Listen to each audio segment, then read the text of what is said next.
Eu sou Reinaldo da Silva Atem, artisticamente conhecido agora como Reinaldo Atem, simplesmente assim em Curitiba, no Paraná, em outros lugares. Eu nasci em Teresina, Piauí, em 1950, do século passado. Eu sou um homem do século XX.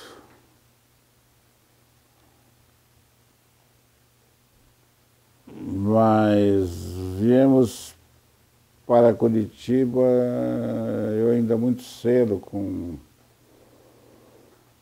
3, 4 anos de idade. Meu pai era advogado, se formou em advocacia na Bahia e fez um concurso para juiz de direito e passou e veio exercer a profissão no Paraná. E nós viemos juntos e graças a ele também conhecemos razoavelmente bem o interior do Paraná, tendo residido em Londrina, uma época muito boa da minha vida, na adolescência.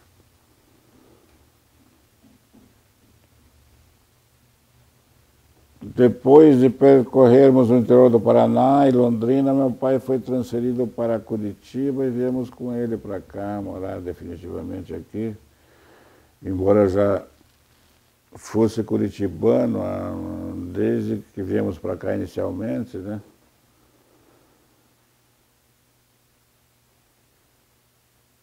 E como dizer, eu queria ser um escritor, um poeta, né? E treinei bastante para isso. Mas naquela época de 1968,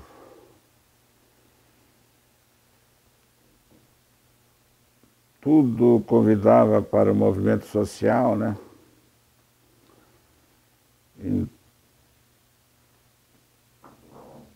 Em todos os níveis, vamos dizer assim, em todos os ambientes, você tinha aquele movimento social presente, né? E a juventude, eu como jovem na época também, participamos, né?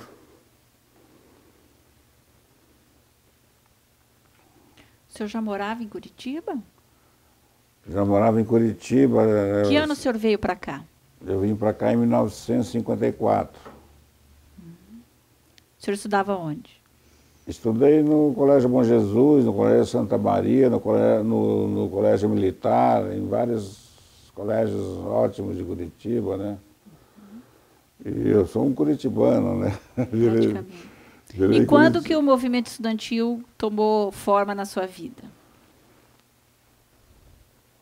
Isso foi em 1968, eu nem era universitário ainda, eu era Secundarista? vestibulando, né?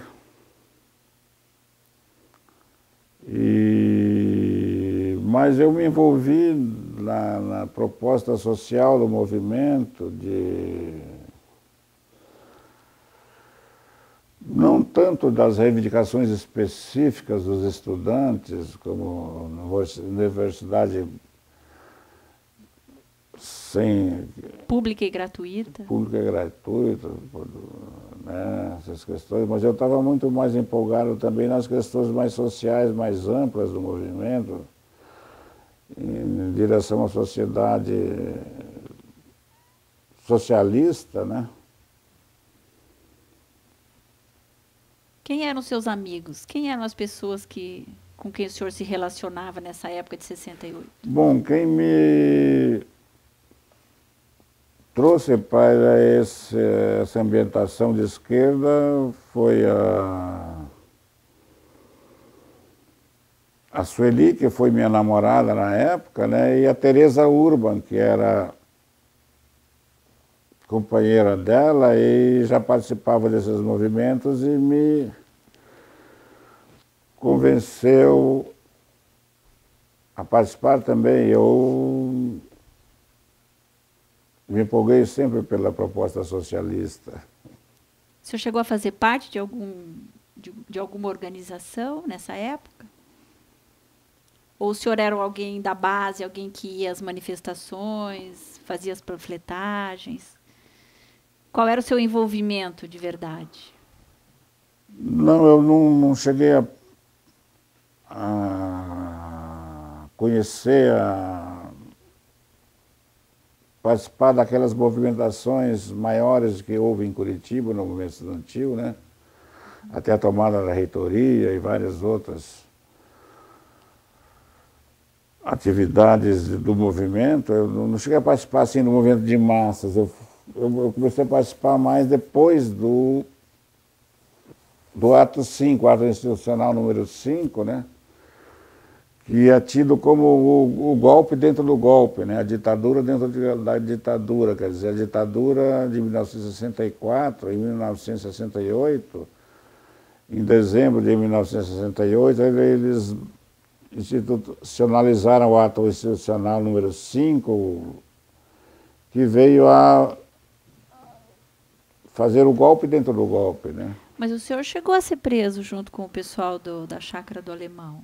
Eu fui preso na Chácara do Alemão aqui, que o pessoal estava preparando o congresso da UNE, em Biúna, que também caiu, né? E na preparatória aqui no Paraná, na Chácara do Alemão, eu também caí.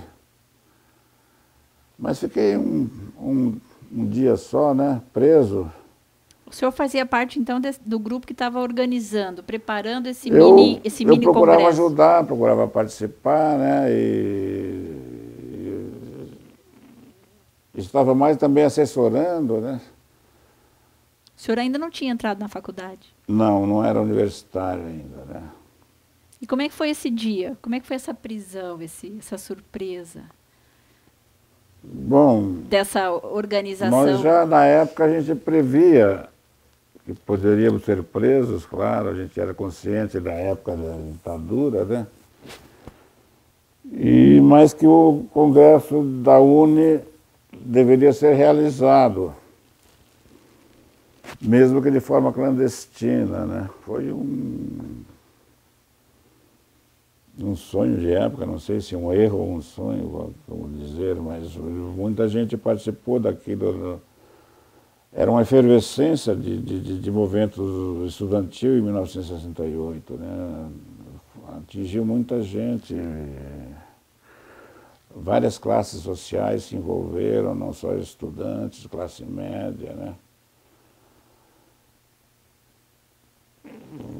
Vamos dizer, foi uma efervescência que levou muita gente a apoiá-la, né? É claro que as reivindicações específicas sempre faziam parte, mas no fundo o que a gente queria mesmo era o socialismo, né? Quer dizer, também não posso responder pelos outros, eu respondo por mim. Exatamente para isso que estamos gravando o seu depoimento. Mas eram momentos muito de turbulência e de enfrentamento real, né? A partir do AI-5. Como é que a sua atividade estudantil se desenvolveu ou não depois do AI-5? Eu confesso que eu quase nem desenvolvi muitas atividades estudantil, desenvolvi alguma, claro, porque fazia parte, mas parti direto assim para a organização de esquerda clandestina, de combate à ditadura, né? O senhor chegou a fazer parte de alguma delas? Eu fiz parte da POLOP, né? A POLOP é a Política Operária. A gente se distinguia na esquerda brasileira porque a gente não aceitava a guerrilha urbana nem rural, nem assalto a banco, nem sequestro, nem nada disso. A gente combatia isso e a gente defendia o trabalho operário, né? Que fosse feito o trabalho de conscientização e organização operária nas bases do marxismo, do proletariado como a classe revolucionária da sociedade capitalista, né? Quem era o seu grupo? Aqui em Curitiba era a Tereza Urban, a Sueli sobrenome dela? Sueli Muniz, foi minha mulher, mãe dos meus 3 filhos. Depois, né, na sequência, o Tony Urban, uma companheirada, vamos dizer assim, né?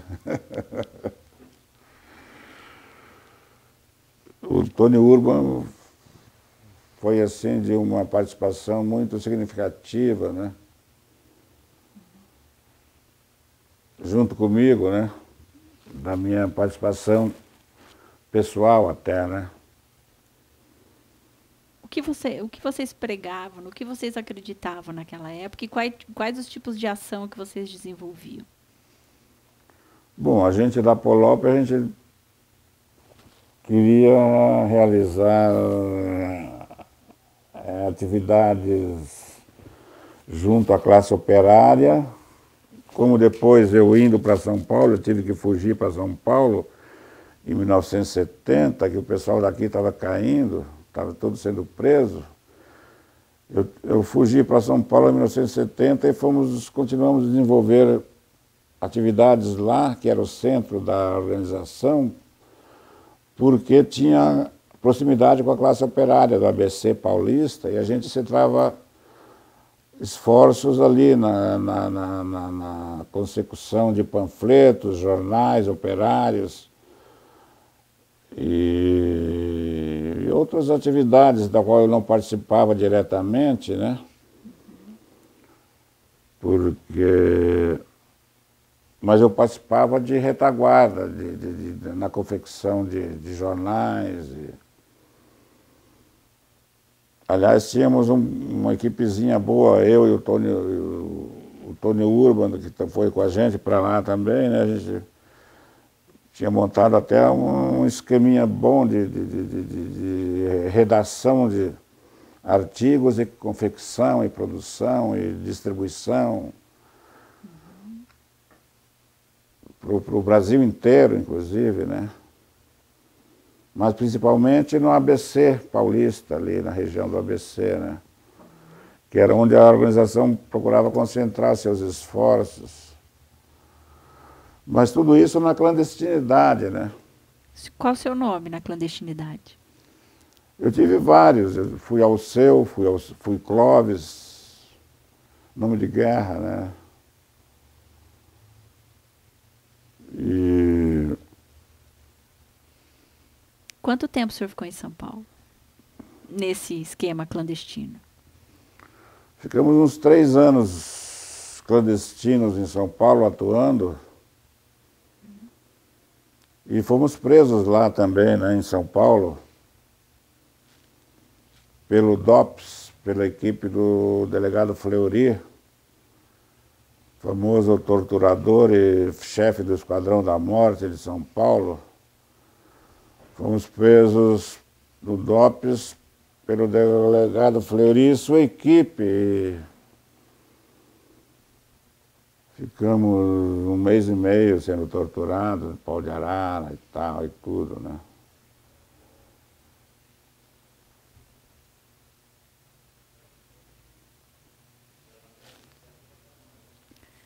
Mas eu posso dizer que eu enganei o delegado Fleury e sua equipe de mim, eles não souberam nada. Eles se ferraram comigo. E com toda a organização ali, que estava muito bem preparada para tudo isso, né? A gente estava,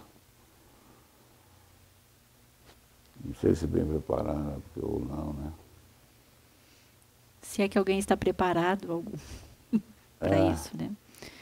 Mas então o senhor ficou... Bom, em vista da prisão da Chácara do Alemão, que o senhor disse que foi... o senhor foi preso, nem foi processado, né? Aqui no Paraná. Não, a Chácara do Alemão aqui, eu entrei no processo, mas parece que depois... Só escolheram 15, né? 17. Porque não tinha participação nenhuma, foi uma... Bom, aí depois... Um voluntarismo, assim, de adolescência, vamos dizer, né? Mas aí em São Paulo o senhor já estava bem envolvido, comprometido. Em São Paulo eu culminou... já estava na militância clandestina contra a ditadura, pelo socialismo, né? A nossa intenção era conclamar a classe operária para derrubar o capitalismo e instaurar o socialismo. E o que mudou depois dessa passagem, desse 1 mês e meio preso em São Paulo pela equipe do Dr. Fleury? Depois da tortura de 1 mês e meio e tal, aquela onda toda, eu saí vitorioso. Me puseram no camburão para me levar para o presídio Tiradentes. Eu lá atrás, algemado assim, eu levantei a mão e fiz vitória, eu fui vitorioso, eu não dedei ninguém. E enrolei os tiras do Fleury todos, né? Então eu saí de lá, da tortura, com um sentimento de vitória. Fui para o presídio Tiradentes conviver com os ex-companheiros que estavam lá já há mais algum tempo, né? Me lembro do Jurandir, que era daqui de Curitiba também, que militava com a gente lá em São Paulo. São Paulo acabava sendo um centro de concentração da militância porque era um centro operário, perto de um centro operário, e onde a gente ficava mais anônimo, né? Difícil de encontrar. Você podia sair numa rua mais tranquila do que se saísse na Rua 15, em Curitiba, né? Muitos optaram, né, por uma vida clandestina. São Paulo, Rio de Janeiro. E eu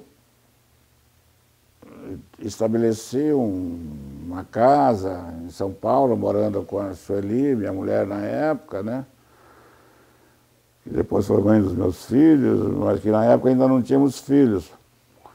Nós fomos montar aparelhos para a organização, né? A gente alugava uma casa para um casal, uma família, mas funcionava como aparelho para a organização, né? Esse era o objetivo, né? E foram 3 anos nesse trabalho até a prisão.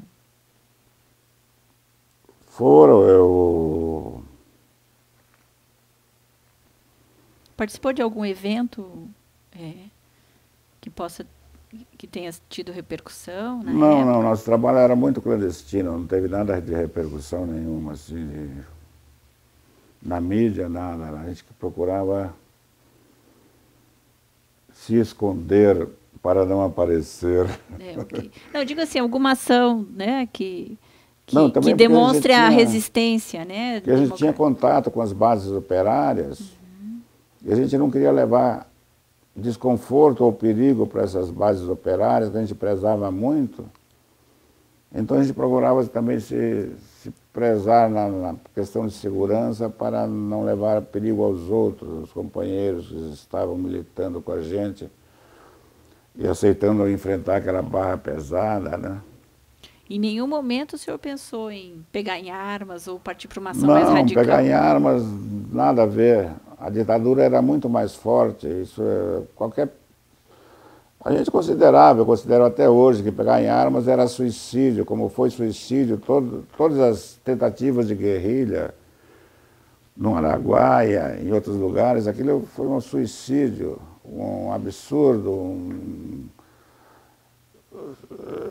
arregimentar estudantes para serem fuzilados no Araguaia. Eu acho uma tragédia da esquerda isso, viu? Porque pela luta armada nunca iam conseguir confrontar a ditadura. E os que pegaram a luta armada, o Lamarca, Marighella e outros, Genuíno, a guerrilha do Araguaia, foi sempre uma tragédia. Se você pegar a história da guerrilha do Araguaia, é uma tragédia, é uma desgraça. De pegar estudantes urbanos para serem fuzilados na selva. eu não considero isso com orgulho para a esquerda brasileira, eu considero uma tragédia, um erro, um suicídio. Quer dizer, orientações programáticas políticas erradas, né? Programas errados, que levaram a mais perdas de gente boa, né?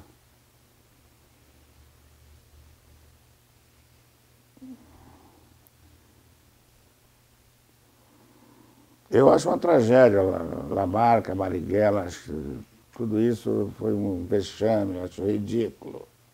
Não vejo com bons olhos politicamente, eu acho que foram heróis, mas de uma causa errada. Não sei se era esse o objetivo da coisa, eu estou entrando em questões programáticas, não é o caso. É né? tudo isso, é tudo que a sua memória deduz e lembra e deduz daquela época. Depois desses 3 anos em São Paulo, dessas atividades clandestinas, 74, 75, por onde o senhor andava e o que o senhor estava fazendo? Bom, eu fui preso em São Paulo pelo pessoal do DOPS, do Fleury. Depois fui para a UBAN, passei uma semana na UBAN, na Rua Tutóia. Voltei para o DOPS e fui para o presídio Tiradentes, como eu falei, vitorioso, por não ter falado nada. Acontece que meu pai conseguiu que eu fosse transferido para Curitiba, para o presídio do AU, que para eles visitarem a gente todo final de semana lá em São Paulo, a gente fazia uma viagem. Daí eu vim para o AU, fiquei aqui no AU, perto da família, né?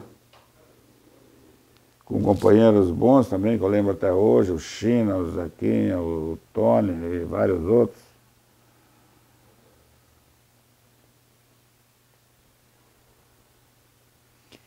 Certo. E larguei a prisão do AU em 1973 e comecei a trabalhar na minha área, na publicidade, em boas agências de propaganda aqui em Curitiba, né? Eu comecei a trabalhar na PAZ com o Zeno José Otto,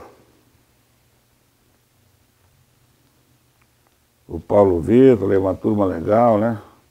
Daí eu comecei a cuidar da minha vida profissional, né? Como publicitário.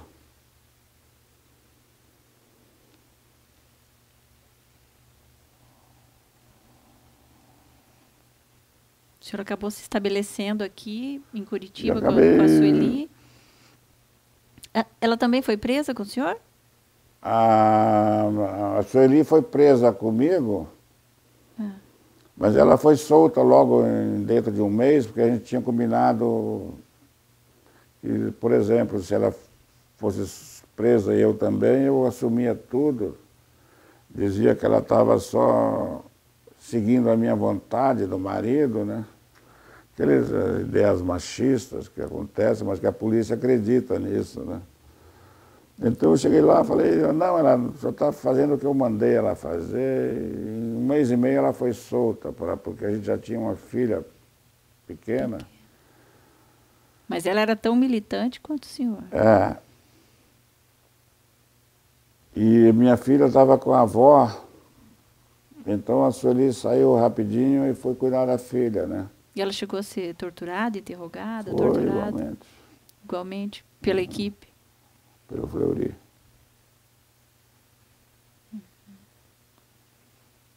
Ficamos...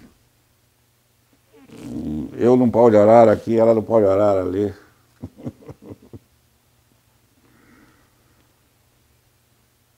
No DOPS era isso, né? Ou não. Era bem isso. No DOPS era isso. Não só no DOPS, né? Aqui, quando o senhor chegou no AU, as coisas ficaram mais... Não, desde que eu saí do DOPS e fui para o presídio Tiradentes, desde que você vai para o presídio, daí acabou o interrogatório sobre tortura, né? Eu fui no Camburão, ufa.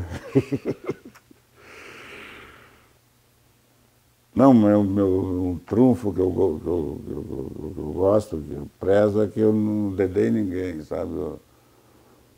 Por minha causa ninguém caiu. Quer dizer, porque eu também estava preparado com álibis e tudo para isso, né?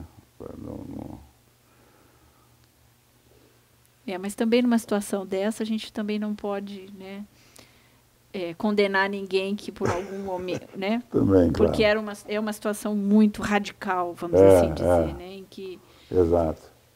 a gente tem que compreender que a pessoa está num limite, né? Cada um tem um claro, limite é uma menor, tentativa. exatamente. Mas eu queria só entender, o senhor, no movimento estudantil, o senhor fazia faculdade de publicidade, era isso? O senhor não contou?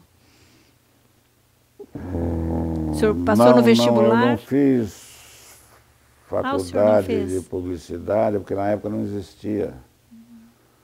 Você chegou a fazer um curso superior?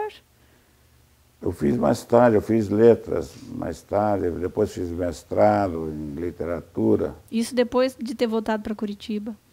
Isso já bastante depois, né, já recente, né? Entendi. Mas eu fui, a gente na época era publicitário, assim, a gente ia pegando a prática, ia entrando nas agências e mandando ver. O senhor tinha o sonho de ser poeta e escritor, porque não né? tinha faculdade de publicidade, né? A gente, sei lá. E como é que ficou aquele sonho de criança de ser poeta e escritor? Eu realizei esse sonho. Está realizado.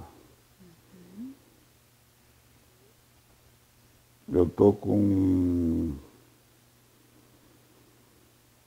um livro de poesia, foi muito elogiado, né? Eu estou com ele no meu blog, agora tem um blog literário, estou começando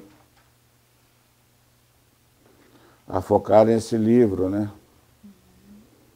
O livro é O Aprendizado da Vida, que foi muito elogiado. Qual o pano de fundo desse? Mas veja, teve elogios de Wilson Martins, Miguel Sanches Neto e Valmor Marcelino, que fez o prefácio. Não sei se você lembra do Valmor Marcelino. Sim. E então, para mim, foi assim uma realização, né, de poética, né? Que ano o senhor lançou esse livro? Olha, foi em 1990, foi antes de 1997, 98, por aí. Eu lancei outros depois, né? Eu já tinha lançado outros antes, mas esse foi o que teve mais repercussão, assim. Bom, então só vamos retomar. O senhor voltou para Curitiba, se estabeleceu como profissão, se assentou com a família, né? Começou a ter uma vida profissional. E aí vem lá o Comitê Brasileiro pela Anistia, a luta pela anistia. O senhor chegou a participar? Não participei dessas lutas pela anistia, não. Diretas já? Não. Acompanhei mais pela mídia. O senhor deixou a militância? Deixei. Foi uma escolha involuntária, inconsciente, ou foi uma decisão tomada com o senhor e a sua mulher? Não, foi um ímpeto espontâneo, vamos dizer assim, que eu sentia falta de me dedicar à poesia, à literatura, a uma carreira literária, poética, né? Que eu comecei a desenvolver mais daí, então.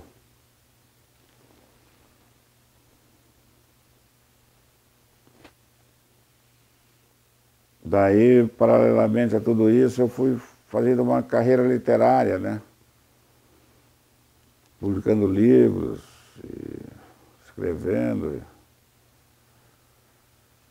poesia, contos. Mas é uma poesia engajada ou é mais uma obra lúdica? Claro que tudo tem, a poesia tem muito com a sua experiência e a sua vida, né? Não é uma poesia engajada, nem é uma poesia lúdica, mas é uma mistura das duas, vamos dizer assim. O Leminski taxava a gente de poetas sociais. E ele se considerava o poeta concretista. A gente fez polêmicas, né, pelos jornais, dos lançamentos de livros, né? Mas ele nunca foi poeta concretista, que ele defendia o tempo inteiro. E nós também nunca fomos poetas sociais, como ele dizia, né? Vamos dizer, a gente procurava falar da realidade. Mas essa realidade pode ser vista de muitas facetas, né? Não quer dizer que seja de um ponto de vista social apenas. Mas É muito claro carregada, mas muito carregada da sua subjetividade, né? Sim, sim, né? E também até de questões sociais também, mas não prioritariamente como o Leminski levantava, né? Mas claro que tudo na época foi uma brincadeira que a gente fez, né? Com ele, e ele participou, a gente lançava um livro, eu entregava para ele o livro. Olha, Leminski, vai ser lançado dia tal.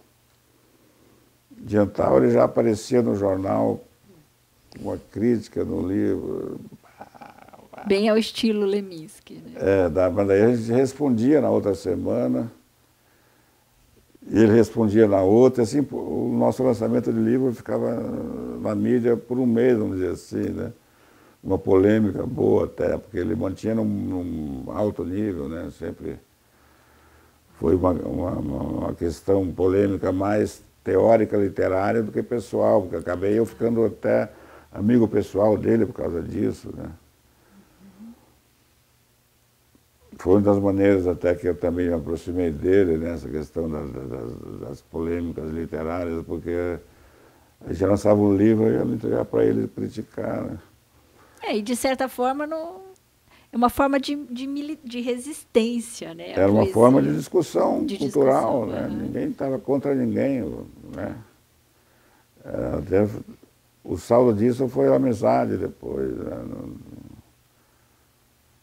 E o Leminski agora volta, né, com tudo, com um livro super... Na época,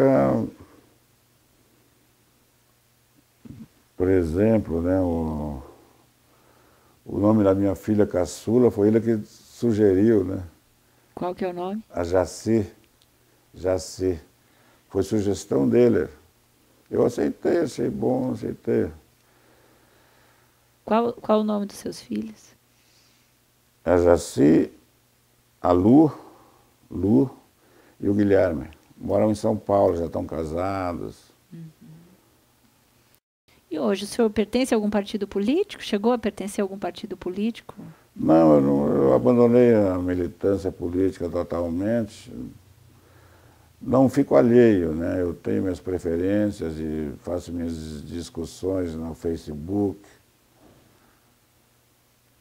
Mas é que eu estou mais voltado a fazer uma carreira literária, né?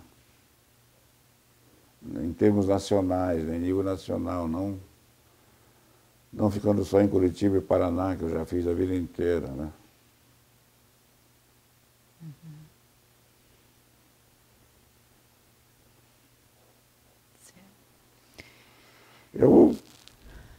Se o senhor quiser deixar uma mensagem final ou fazer mais uma avaliação, alguma coisa que... em função desse resgate dessa memória, né? Como é que o senhor se sente relembrando esses momentos?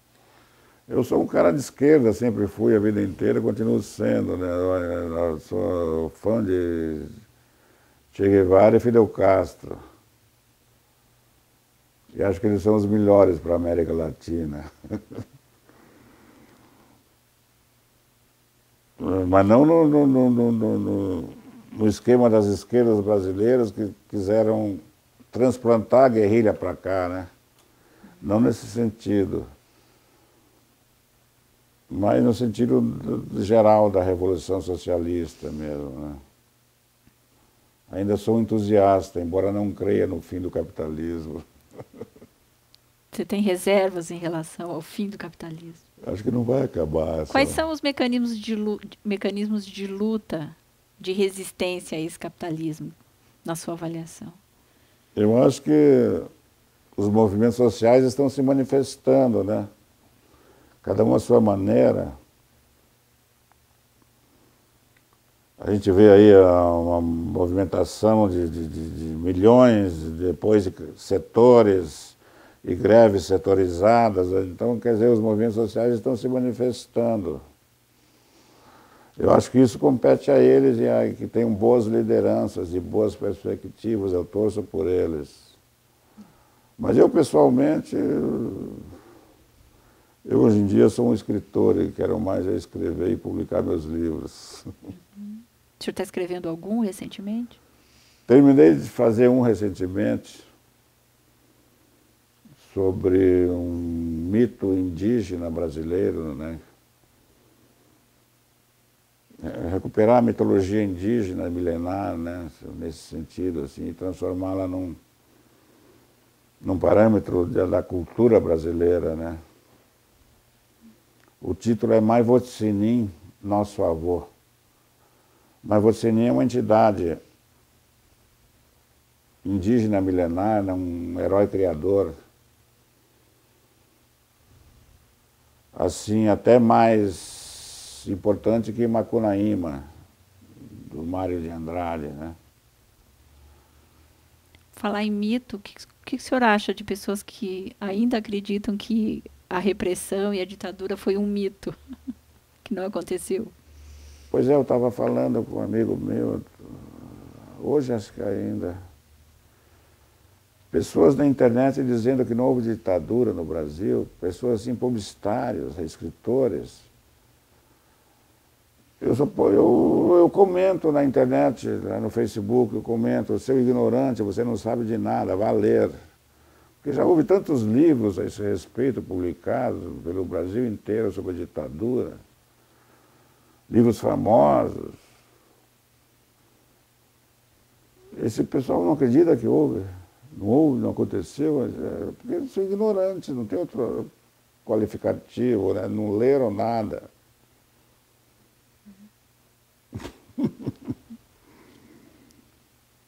Por isso que é importante a memória e a história de pessoas como o senhor para que as pessoas, né, se informem, depois saibam. Que eu vi isso, dizendo os carinhas, até gente famosa, aí, escritora e publicitário, dizendo que não houve ditadura no Brasil, eu comentei, é porque nunca saíram de Curitiba. Se bem que aqui também teve ditadura muito pesada, muita gente foi presa e torturada em Curitiba, é que os idiotas não sabem, daí ficam querendo voltar no passado, né? Isso é um perigo iminente, né?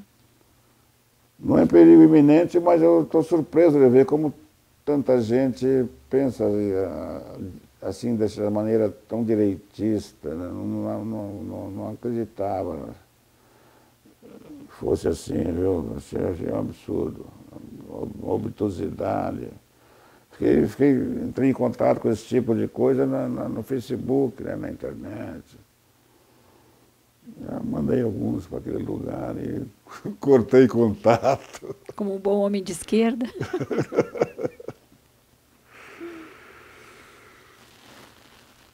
Então é isso. Mais alguma coisa que o senhor queira acrescentar? Não, só agradecer você e o pessoal todo pela simpatia de me aceitarem aqui. Espero ter dado uma visão que acrescente.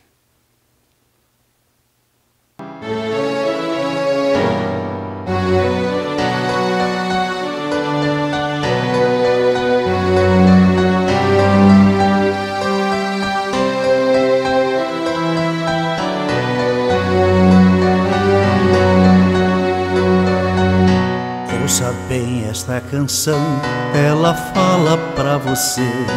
Ela fala de um tempo que ninguém pode esquecer, de um tempo em que alguns homens impuseram a tirania, muitos outros responderam com a sua rebeldia. Os tiranos implantaram longa noite de terror, tentaram calar a todos, provocando muita dor. Censuraram a cultura e toda a cidadania, calaram toda a voz, promovendo a vilania.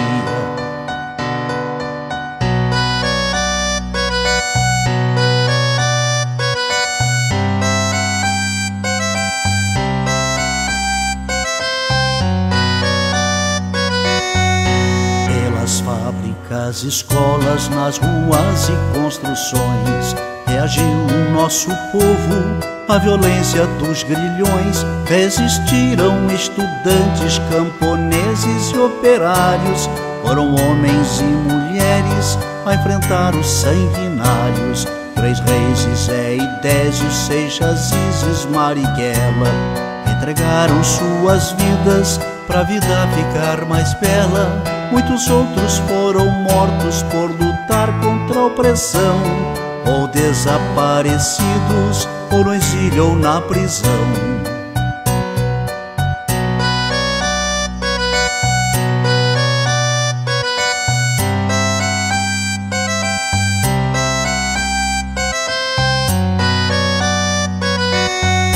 Com a luta desses homens derrotou-se o opressor. Muito sangue derramado, muita lágrima e suor. Quem tem medo de retorno não se sinta equivocado. O terror que foi um dia poderá voltar dobrado.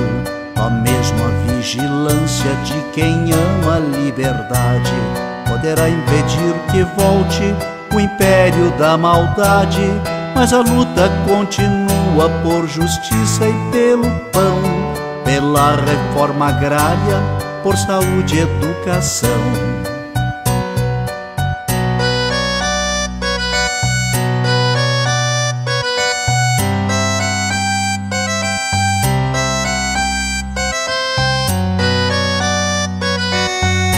A miséria ainda se espalha, a violência é assassina, juventude sem futuro, a história nos ensina. Só unido nosso povo vencerá a exclusão, um homem tendo por outro sentimento de união.